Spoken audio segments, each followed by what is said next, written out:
#1 in the world with the most disgusting deck in the game.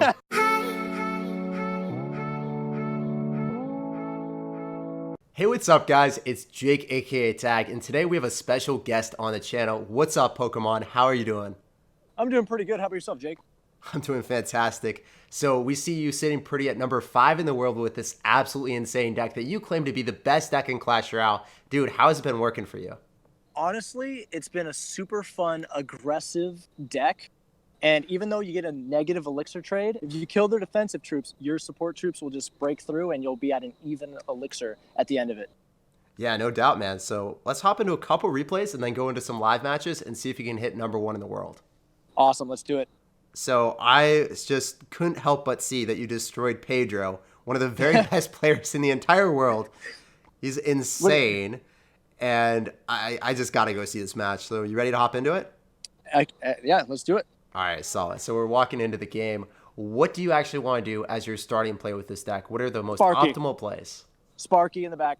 Almost always Sparky in the back is my first card. See, I click it, ready to go. He plays Mortar. I'm like, you know what? I'm just going to take that out right now. I didn't know if it was Mortar bait. I didn't know what was really going on. I'm like, all right, 4 for 6. Whatever he defends will be good. He plays Prince in the back. I'm just going in. Oh, man. So you like dropping that thing at the river. I'm just going in like bridge spam. This is #5 in the world, and you're able to drop that at the river. That's crazy that there's now a deck in the game that allows you to play super aggressively at the river with a tank card. That's just really cool to see. Yeah, it's pretty broken. Not gonna lie. Yeah, but one of the reasons that you told me that you really like this deck is because of the aggressive play style. You don't really like cycling golems in the back and waiting and not being able to cycle a card, right? No, so I like to always play the Elixir Golem after I played my support troops in the back in some way, shape, or form. Watch this play. I'm sorry, I can't help but resist this. Watch the lock on this. The log. Oh no. With 1 HP. That's disgusting. Anyway. Yeah, it is. But basically, at the end of the day, you're playing the Elixir Golem after you've played your support cards. So I play it like the older version of a Golem. So when I played Golem back in the day, I would play Night Witch first, and then I would play Golem like in front of the Princess Tower. So I kind of treat it the same way. If you can kill their defensive troops, like I said at the beginning, with your support troops, it's almost always even on Elixir after you play the Elixir Golem, because they have to overcommit on defense because that card gets so much value in damage. So for example, just keep an eye on the Elixir bar as everything's been going on. One of the things that I noticed is the Elixir Golem, sometimes if your opponent isn't very skilled, obviously Pedro is, he's not going to leak Elixir, but if you're playing against people in Grand Challenges, or maybe they're not like top 50 to top 5 in the world, they will get a surplus of Elixir and they don't even know what to do with it. Like they'll be chilling at 8 Elixir, and then it'll just happen that they'll suddenly be at 10 because they killed Elixir Golem, and they have nothing to do. Have you noticed that? Yes, I have. And actually, the reason why it works better for me is they always play it in the same lane into my Sparky. They never go opposite lane. They never split their pushes. They never do anything like that. So for me, I've always said, hey, if you're going to play against my Elixir Golem, split your push.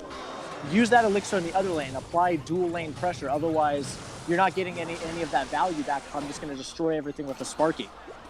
One thing I want to talk about for sure is when you go for Sparky in the back, you usually want to be able to kite everything in the opposite lane with the Elixir Golem, so that's why you feel very comfortable being able to do that. Unfortunately, the Witch pushed that Prince to the right-hand side. That was a really funky and weird interaction, but man, that's just, it's crazy. Like, Pedro is unreal, and you're beating him with a level 12 Elixir Golem. Yeah, honestly, the fact that it costs 3 Elixir is pretty insane, and the fact that I can just cycle in double Elixir so quickly to another one. You notice that I had one that I set at, that I kited, and then after that entire interaction, I just put one in the middle in the pocket, and it just was able to take the tower. Oh my gosh, dude, you destroyed Carpy, one of the best P.E.K.K.A players in the world, too. I mean, I just can't believe it. There's another game here with Golem and Night Witch and Mini P.E.K.K.A with Tornado. I feel like this deck hard counters you. Want to hop into that one? Yes, I definitely do. This is a very good example of how to play tank versus tank. All right, let's go into it. Let me know when you're ready. All right, I'm ready to go. 3, 2, 1, go. All right. So same thing. I started off with Sparky. I'm pretty much ready to go. Honestly, I just want to see if they play any card first before I do anything. But at the end of the day, it's usually Sparky first. Yeah, no doubt. So are you gonna go Sparky same lane or well, you go opposite? Yeah, Just I went ignore opposite. it. Honestly, I would just ignore it because it's like, hey, you already spent your 3 elixir in the opposite lane. I'm going the other lane because my elixir golem is basically for free if I just tank that damage on the opposite side. So, do you think that Elixir Golem deserves a nerf? And if you do, what would you change about the card? So, I had mixed interactions when it was level 12. Obviously, you see that it's level 13 in this matchup, right? Mm-hmm. Level 12, I felt that it was pretty balanced as far as DPS. And the health, man, it would get like melted by anything that was a swarm troop at level 12. So I feel like you give people, when this card eventually, when everybody has it maxed like I do, Mm-hmm. there will be a nerf, and it will be similar to the Fisherman nerf. That's going to be my opinion. It's going to be a nerf on the DPS and also the health. Oh my gosh, dude. You're just destroying this push. Electro Yeah, Wizard is this is- super clutch yeah. to just make sure that everything retargets. And you have a Yep. huge counter push. And usually, if you have a Giant or a Golem deck with Sparky or even a Goblin Giant, you wouldn't be able to afford that. But you're able to go and drop an Elixir Golem right in front Yeah, and make exactly. a parade push. That's ridiculous. The Yeah. counter This is pushing where I'm with... lucky. This is where I'm lucky. He has Mini P.E.K.K.A instead of Lumberjack. He doesn't have Zap, has Barbarian Barrel. And he doesn't have Lightning, he has Poison. So that's where I kind of have the advantage in this matchup. I do lose pretty badly to Lightning decks, but I think I know the strategy now with my max EG. But at the end of the day, this is going to be a back and forth. Who can get to the tower before overtime? So and that's basically what's happening right now. against other tank decks, you want to go same lane, right? That's what Of I've course. seen here. Okay. Yep. I'm not gonna be able to beat his bats. There's no way that I'm gonna be able to beat his because my elixir golem is not gonna do nearly as much damage as his normal golem is behind his with his Night Witch behind his baby dragon. It's not the same. So I gotta ask. We all know the Witch is incredibly overpowered. Why do you have the Night Witch over the Witch? What is your preference? Why? The death bats. The fact that when my Night Witch dies behind the EG, the great part is I have bats that spawn, but because they spawned and the Night Witch died, it retargets back onto the EG, and the bats are far enough apart, so no matter what, the bats are always going to stay alive and just take out the tower. Whereas with a witch, she doesn't spawn skeletons anymore. She's basically just a buffed musketeer. I seriously can't believe how well this deck works, and It's insane. I'm just in disbelief. This is an entire new concept in Clash Royale to me. Being able to counter push with 3 elixir and then just immediately take towers. And the elixir golemites there did so much damage to finish off the game. That was insane. I feel like they are literally just the win condition of themselves. So you ready to hop into some live battles now? Yep, I'm gonna click it. Let's hopefully we can get somebody that's not gonna snipe me on a Let's go, man. So you're playing Yeah. as Ruben? Oh my gosh. Yep. Is this guy from Team Queso? Or is this a different Ruben? It's hard for me to say. I'm not sure. My think he's first got guess is Blood. Hog P.E.K.K.A. That's gonna be my first guess with what he's playing. Oh, okay, he's got Dark Goblin. What is this, dude? I've never seen this before. He's probably playing the same deck that Sheldon Cooper's playing with Wall Breakers. Oh, yeah, Bomb Tower, Wall Breakers with Miner. Usually you see it with Valkyrie now, so then they're able to counteract the Witch, but you don't even have Witch, so it's actually better for him now. So what's your strat here? So we'll see. Honestly, I need to be more aggressive than him. I can't let him get chip damage on my tower. So I'm just kind of doing everything I can to just say, hey, your support troops or your distraction troops are no chance for my baby dragon or my witch. So Oh my god. just going aggressive. Like I said, just being as aggressive as I can when the opportunity presents itself. This is insane to me. I'm just going, dude. I'm I've just going never in. seen Clash Royale played like this. This is absurd, dude. Just going in, just taking towers left and right. Yeah, so I'll let this Wow. go, and I'm pretty sure we're pretty close on each other. Yeah. Yeah, I knew the wall break. That's Yeah, awesome. And I've Okay. learned the hard way not to play my Night Witch in front. So just played it at the bridge. And you're going to be able to kill the Dark Goblin. Not even a big deal at all. Yeah. So, yeah, what are you going to do? Are you going to go on the right-hand side? Are you going to go for the 3 crown? What's the plan? I'm in the lead, so I honestly just want him to play into me and then just use that as a counter push. Like, that's just the main purpose of the deck, is to let them play into you for the most part, and just kind of wing it. Especially since he doesn't have like a big spell, you Yep. feel comfortable going in the same lane. Yeah, I think I only saw log so far. Yep. They did. Yeah, that's one of those things when your opponent has a minor cycle with wall breakers, which is pretty prominent in the meta. If you're just able to defend their minors and their wall breakers can't break through, there's nothing they can do. So yeah, I actually really like the decision that you made to go for the Sparky on the left-hand side. That was really cool. Yep. And Oh now my it's gosh, just pretty man. much, it should just be cheesed at this point. Yeah, I mean, he's going to try to just Yeah, like, I'm minor just gonna cycle I you. just ignore that. Like that's what I don't need to worry about that card. You're just gonna keep playing skeletons and ice golems. I know what you're doing. You're 100% But I'm right, putting- because you even have Electro Wizard that you can go and drop right on top of the miner. If he drops it and then he doesn't get any damage, you can reactively do it. You just 3-crown him. I hope I'm number 1. This is insane, dude. Oh my god. Let's see. Oh my god. Are you serious? I dude? actually can't believe that. How many trophies? I enough. Three over what I needed. So Oh my gosh, dude. Number 1 in the world with the most disgusting deck in the game. Only had to play 1 match and 3-crown him immediately. yeah, like I said, this is probably the most aggressive. If you are an aggressive playstyle user, you can play this deck as long as you kill their defensive troops with your support troops. You pretty much have even elixir and you're up tower damage. Dude, I can't believe this. This is the most insane thing that I've ever seen in Clash Royale. You've crafted the best deck that I've ever seen, and I think you're probably going to get the Elixir Golem nerfed now. Oh yeah, sorry guys, my bad. Well, I Rumham can't- did state on Twitter that he was most likely not going to change anything for the entire month until the new balance changes. So if this is not emergency nerf, this deck will actually be in play and still be strong for another, like, let's say 15 to 17 days. That's kind of incredible. Yeah, I'm hoping for a top 50 finish. I want my profile to look juicy, just like the elixir that I'm giving my opponent. Man, so do you want to hop into one more replay? Oh yeah, you know what? I think we have time since I got a 3-crown.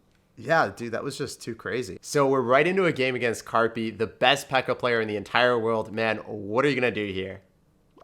Honestly, I don't know he's playing P.E.K.K.A at the time because I know that he pushed an account to number 3, the WXYZ, whatever his account is. I see Royal Ghost. My first instinct is P.E.K.K.A. Just classic P.E.K.K.A bridge spam. So do you ever go in for a log to start off the game, or do you always cycle the support cards? That's something I'm wondering. Honestly, I'm going to be cycling my support cards because a lot of people are playing some sort of swarm in their deck. There's a lot of variety since last meta, and I need to save my log specifically for swarm troops that are going to try and kill my elixir. So you're talking about how Swarm Troops are actually a pretty big counter to this deck. What cards specifically are going to be the best answer to the Elixir Golem? What cards do you fear when you play against this, and how do you counter those? I honestly counter, I don't Scar Me, and I don't like Goblin Gang really much. It's mainly because it just DPSs the Golem down so quick, and they get their elixir back by the time my log can make it to the end. And there's a zap variation of this going around, but then if you're facing log bait, then it's like, okay, then I don't even have a chance. So honestly, log is the best option to run with this deck, but that's why I have Baby Dragon. That's why I have the splash that I have in it. That's why I have E-Wiz. Honestly, everything that I play with this deck just synergizes very well. Because you need to remember that the Elixir Golem does not have the same explosive damage that a normal Golem does. So you could play a Scar Me on the EG, but all your skeletons are going to stay alive. One of the things that I noticed was the Elixir Golem. I was looking at this deck and I was like, hey, there's no way that this thing's going to beat Inferno Tower. But you have consistently beat Inferno Tower and control decks every single time. You don't even need the zap to reset it. You just have like the Golemites pop, tank for the supporting cards, and the supporting cards do all the work. It's crazy. Yep. So this is just basically an older, in my opinion, this is just an older version of a Golem deck, but instead of having, so for Sparky, instead of having Pump, you have Sparky. And you have the Baby Dragon, you have the Knight, which is just a cheaper version of an old school Golem deck, is how I see it. So But I treat it like a bridge spam. You said your number 1 favorite card to cycle in the back with Sparky. Is your number 2 going to be like Baby Dragon or Night Witch, or what is it? Honestly, Night Witch, because if I have Elixir Golem in cycle, and also I'll do Baby Dragon sometimes, but mainly that's if they're playing a lot of Splash. It honestly just depends on what I'm facing and just kind of in the moment and what cards are in my hand. But at the end of the day, you're playing cards that are you're just basically playing defense until you have a 3 elixir lead or a 4 elixir lead, or it's like, hey, I can just let this damage go. Similar to how you play a golem deck. It's like, hey, once I get a 3 or 4 elixir lead, I can drop my golem in the back and everything's going to be fine. Whereas now you're doing the same exact thing, but it's like, hey, now I can play my elixir golem. And even if they take that out, I'm only losing 1 elixir for the damage that I took on my tower. Yeah, no doubt, man. So one last question. I gotta ask you, if we don't have the Fisherman or someone doesn't have the Fisherman, what can they sub out for that card? Because it's the newest legendary. Ooh. Not everyone has it. Just wondering.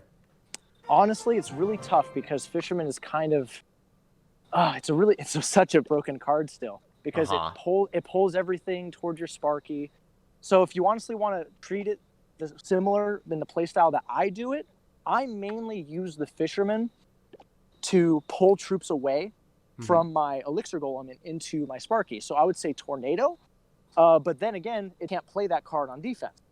So a Miner or Tornado would be the best options, in my opinion, as replacements for that card.